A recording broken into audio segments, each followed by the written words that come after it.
At the Center for Digital Strategies at Tuck, we examine how information technologies affect individuals and how they enable business strategy.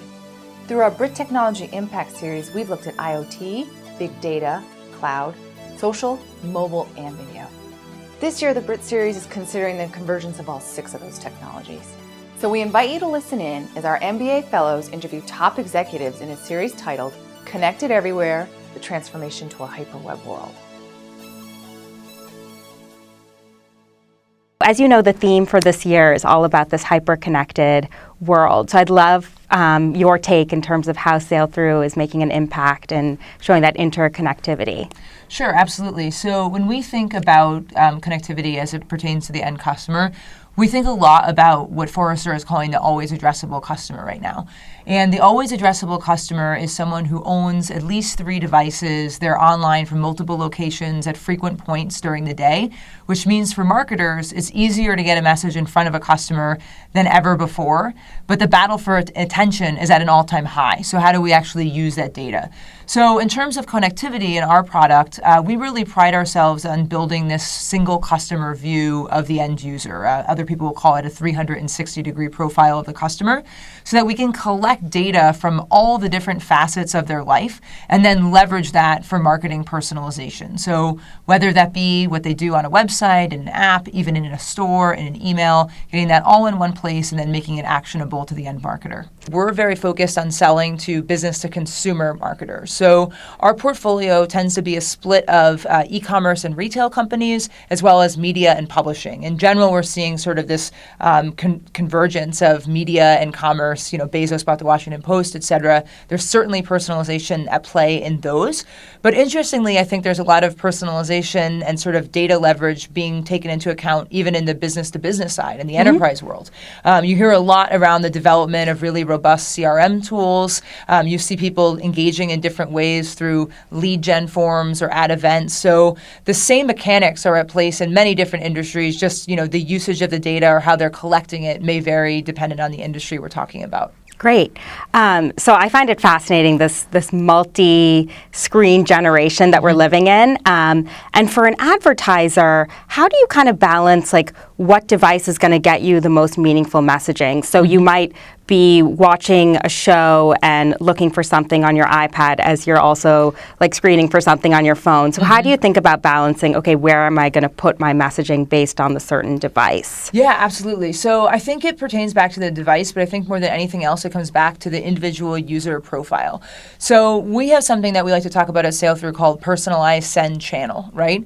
And this is that, a good open rate of an email for a retailer might only be 20%. So how do they go after that other 80% of the audience? They need to find another way to message them. It could be push notification if they have that there. It could be a different sort of welcome screen on the website when they log in there.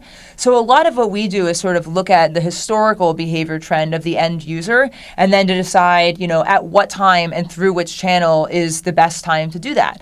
What's interesting about the multi-device world is, we see a lot of people on their phones right now, and they shop from their phones. But, people who shop online, there's a 64% cart abandonment rate. On the phone, there's an 84% cart abandonment rate. Wow. So just because someone's on the phone doesn't necessarily mean that's the best channel to get them in, because we know the conversion is higher in another device. So I think much more of it is figuring out, well, where do we stand to drive the most conversion, the best long-term value, and then leverage that in sort of the marketing tactics to the end user. Personalization means very different things in different countries. So, for instance, if you think about Germany, they have very, very tight ownership over the data and where it has to live, et cetera. So there's different sensitivities as a marketer that you may actually have to call upon versus what you might have to do in the United States or China. So there's definitely different sort of sovereign principles that marketers are forced to operate under. Yeah. So it's really fascinating what your company is doing in terms of personalization. And this idea around kind of really predicting consumers' behavior, but there's a lot of uncertainty there. So can you talk a little bit about kind of Sail-Through's formula for figuring out the right messaging to the right consumer? Sure, absolutely. So I'll tell you first that a lot of times when people talk to me about Sail-Through, they say, well, you guys are a personalization company. And what I tell them is that we're actually a retention company, and personalization is an important means to an end for us. So this gets back to your question around the formula, which is really personalization automation, because personalization without automation isn't really achievable, never mind scalable. And then the third is the analytics piece to what's there. So in terms of how we drive personalization, we talk about one-to-one personalization versus segment-based personalization. So what this effectively means is that no two of your customers should ever experience a brand in the same way. We do that by going back to that 360-degree user profile that we talked about. So we have code across all of our clients' websites and mobile apps to track what they're looking at, what they're buying. We look at what they're doing in email. We even have brick-and-click retailers passing us point-of-sale data around what's going on there. And then we use that data to drive personalization that's not just product recommendations. It can tie back to other things like device, you asked about before, time of day. If you always shop at 10 p.m., why do you consistently get all of your emails at 7:15 in the morning, right? The big thing for us, though, from a business perspective is the predictions on even the discounting side. So a lot of what we'll do is we'll say, well, how likely is this user to buy in the next day? If it's 95% plus, suppress them from a discount. Or, if we know that they're likely to spend $150, how do we offer them 10% off if they spend only $200 or more? So it's really rounding out the vision of personalization to be more than just dear first name. So what is kind of your advice when you look at these MBAs and them entering these industries and like taking a step back and trying to rethink the model a little bit? Yeah, so I think it's an interesting question. And I think if you look at what is congruous across all of these businesses is that every business is about the end customer. And it's really, really important to keep that focus on customer centricity in order to be effective, regardless of whether you're in manufacturing or you're in, brick and click retail, whatever it might be, because your top line is basically a function of your relationships with that customer base that you have, wherever they may exist. So the biggest advice I can give to people is to really focus on those relationships and focus on the long-term value that you're building with them. I think one thing that's challenging as business leaders is that people oftentimes optimize for the here and now. How do I drive revenue today? Or how do I drive revenue this quarter with less regard for what's the impact of that optimization decision in 6 months or a year? So keep that customer focus, but also measure the long game of what's ultimately happening with those interactions that you have.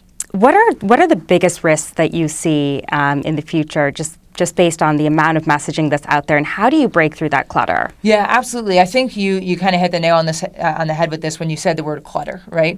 I think that we are overwhelming consumers with messaging right now. The average American consumer receives over 400 commercial emails a month. As a marketer, I probably receive over 2,000, right?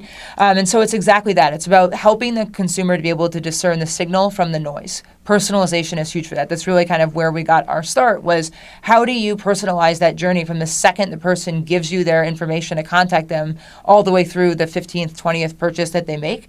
So the screens are an interesting one as well because, we talked about this idea of the always addressable customer. Well, people can open their emails wherever they are now, right? So they're standing in line at the store, they open an email. They're always sort of checking what's going on.